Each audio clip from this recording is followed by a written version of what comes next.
Everyone is welcome here, it's time to make new friends. Aquavide Uskava, fill your Glencairn. Share a dram with the spirit of Edmonton.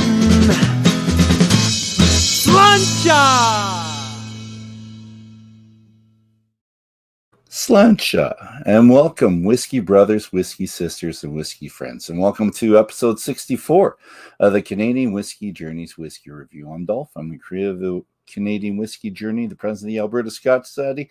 I'm your host tonight. We are continuing our Canadian Whisky Journey with the first installment of All I Want Is a Drink series. Now, if you didn't read the write-up, I'll sum this up fairly quickly for you. This is a mini-series in the Canadian Whisky Journey that I wanted to do that focuses on the drinks that you might pour after a long day, after a stressful day, after a hard day. These are not ones that I or you would usually put into a Glencairn and sniff and work over for a couple hours. This is something that usually you take out of your decanter. Take out of your decanter. You put it in a rocks glass just like this. You throw some ice in it and you drink it. You don't post it to Instagram. You don't post it to Facebook or Twitter. You're just sitting there and you're enjoying your time with your drink, contemplating hopefully nothing, so that you can just come back to normal, maybe, and just enjoy yourself, right? So, it's just one of those things. You just don't want to care about reviews. You don't want to care about the temperature of it. You don't want to care about posting it. So, my first installment in All I Want Is a Drink is Potter's Special Old. So this is the one right there. So let's get that on there. Potter's Special Old. And I'll give you a little bit of history about this that I got in Davin de Cargemeau's Essential Tone, one that you should all have, Canadian whiskey. Now, I would have usually, and I've done this so many times before, brought out this one. But this is not something, hey, Stephen, this is not something that you're going to find in anything but this one, because we're looking at an old style here. We're looking at old style whiskey. And this is, like I said, this is a madman kind of tumbler glass kind of drink, and it's kind of old style type thing. But it's nice. It's familiar. It feels good. It's great over ice. And this is what he said. So I'm gonna read it on here. It says, in November 2005, seeking to expand their product line, Highwood Distillers bought Potter's Distilleries of Kelowna, BC. Potter's was not much of a distillery as a whiskey broker with a bottling line, but no stills. So Highwood decided to move all of Potter's maturing stock to High River, Alberta, just south and a little bit east of Calgary, and has maintained the Potter's brands and formulas. So Potter's whiskeys, and the reason why I went to this book in the first place is I'm trying to get information online about this. And it says Potter's Special Old Rye Whiskey, and we know in Canada that it doesn't have to have rye whiskey, and this one doesn't. And Davin even says so. Potter's whiskeys are all corn whiskey, so they are all distilled elsewhere. And Davin lists a couple places in his book. So he says Alberta Distillers, Black Velvet, and Huron Walker is where they get their all corn whiskey for this, and they're aged at Highwood. There's no age statement on this. It's a 750 ml bottle, 40%. It's probably chill filtered. It's probably has some different color in there. I don't care. It not in the All I Want Is a Drink series. We're not going to care about things like that. What we're going to care about is cost, how easy it is to get your dram, and I'm going to talk about some tasting notes now. But at that point, you want something that's tested, tried, and true. You want something in a decanter, just a bottle that's easy to get, and you're just pouring that at the end of the day, work day or the other day. Who knows when it is, but you pour it. You're not looking around. It's just the tried and true. And this one I bought 2 weeks ago, actually, and it's available in in bottom or back shelves of a lot of Alberta liquor stores and probably some in BC as well, because Potter's was in Kelowna previously.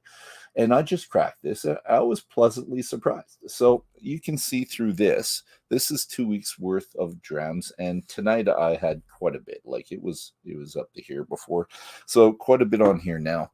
And yeah, I'm putting it in the Glencairn. I'm putting it Madmen style. And let's do the nose, palate, and finish on it. Let's do that. And Stephen, if you have this, and I'm wondering if you do, because it's kind of an old style. And it's a beautiful bottle, actually. Like, if you look at it, it's got these guys. I think they now have them in plastic, though, which is very, very, very sad. We don't want plastic because that tells you a little bit more about the bottle than you want to hear or want to know about. This bottle, by the way, was 50% off. And I bought 2 of them, and I think I paid $30 for the 2. So I think it was $25, something like that, previously, and 50% off. So I got 2. I've got this, and this will go in the decanter one day. But right now, this is what I have. So on the nose. And it tastes like a traditional Canadian whiskey. And those of you that have had Canadian whiskey for a while, you know what I'm talking about. It's all corn. It's all sweet. It's vanilla. Yeah. 2005 is when they shut that one or sold it there, Steve.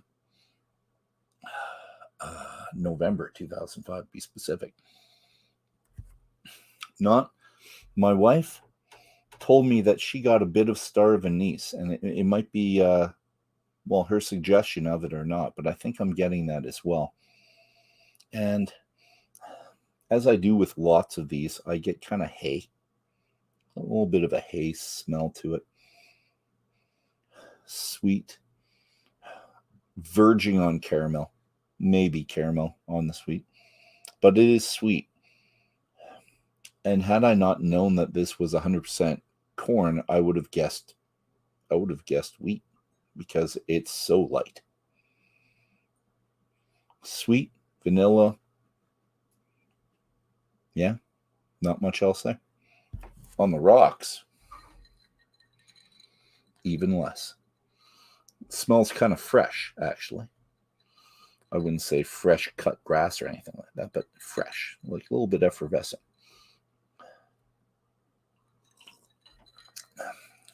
Yeah. All right. So palate, I already tried it there with the cooler.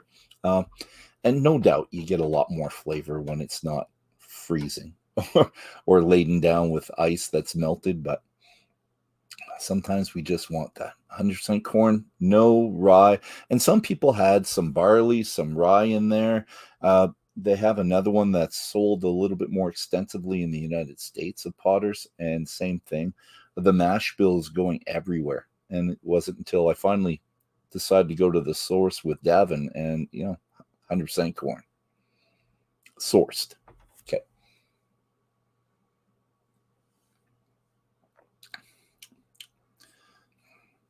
Palate's better than the nose. Gives you something.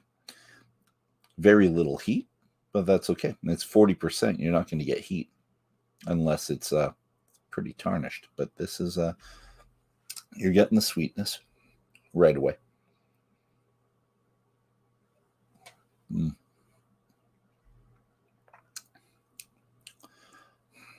Vanilla. That just keeps coming back. Vanilla. Kind of like a vanilla cake, or just a really moist vanilla cake. Vanilla cupcakes from Safeway. That's what it tastes like. The vanilla cupcake. Not the icing part, just the cake part underneath.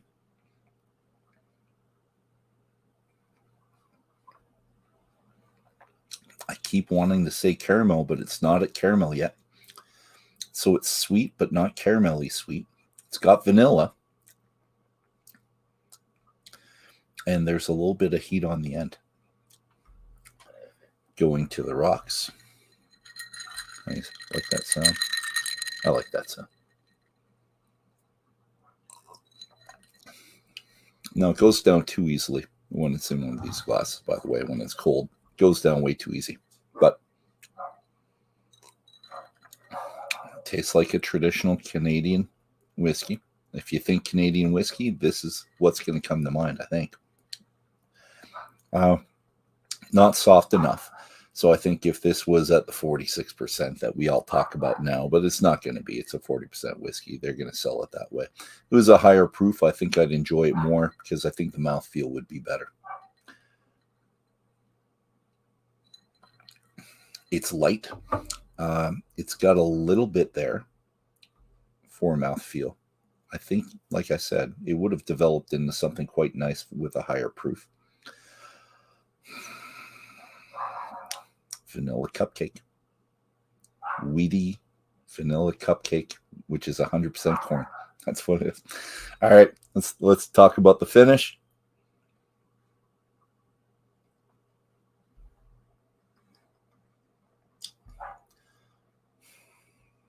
Quick finish.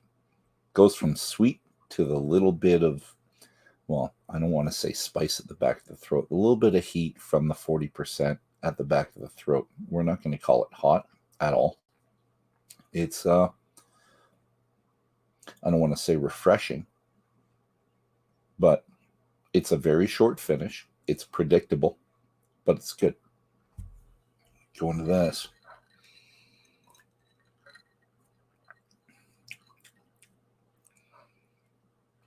Finish lasts longer with water. So it goes from the sweet, from the vanilla cake, cupcake sweet, to the little bit of heat at the end. And maybe just because the water diluted it, so there's less percentage there even than before. So the heat just barely shows up at the end. All right, whiskey friends, that's it. This was episode 1 of All I Want Is a Drink. I don't want to think about it. I don't want to review. Well, I am reviewing it, but when you get home, you just want to pour that dram. This is my first. There's quite a few more to come. They'll be interspersed here and there, but this was a great one to start with because I was so pleasantly surprised. I bought it 2 years ago. It's been sitting there ever since. Finally popped it open, and this is the way I want to drink it. So, cheers, one and all. Sláinte. Have a fantastic night. And we'll see you again maybe next Tuesday. Next one's with Hansen. Number 7 is what we're doing. Cheers, everybody.